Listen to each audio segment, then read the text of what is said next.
আমরা যা অন্তরে গোপন রাখি এবং প্রকাশ করি সবকিছুই মহান আল্লাহ সুবহানাহু ওয়া তাআলা জানেন। অতীতে কি ঘটেছে, বর্তমানে কি হচ্ছে এবং ভবিষ্যতে কি ঘটবে সবই আল্লাহ সুবহানাহু ওয়া তাআলা জানেন, বুঝেন, দেখেন, সে সম্পর্কে অবগত।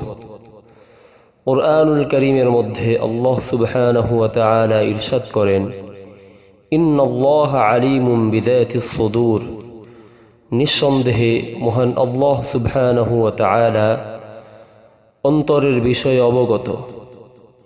আমরা কি কল্পনা করি, কি চিন্তা ভাবনা করি, কি পরিকল্পনা গ্রহণ করি, সে সব বিষয়গুলোই মহান আল্লাহ সুবহানাহু ওয়া তাআলা জানেন। সুতরাং আল্লাহকে ভয় করি, আল্লাহকে ভালোবাসি এবং আল্লাহ সুবহানাহু ওয়া তাআলার হুকুম মোতাবেক জীবন পরিচালনা করি। যদি আমরা সঠিকভাবে ঈমান আনতে পারি এবং সেই অনুযায়ী নেক আমল করতে পারি, নিঃসন্দেহে আল্লাহ সুবহানাহু ওয়া তাআলা আমাদেরকে জান্নাত দান করবেন। এই জান্নাত হচ্ছে মুমিনদের জন্য এবং মুমিনদের সম্পদ। প্রকৃত মুমিন হতে হলে আল্লাহ সুবহানাহু ওয়া তাআলার হুকুম মোতাবেক জীবন পরিচালনা করতে হবে।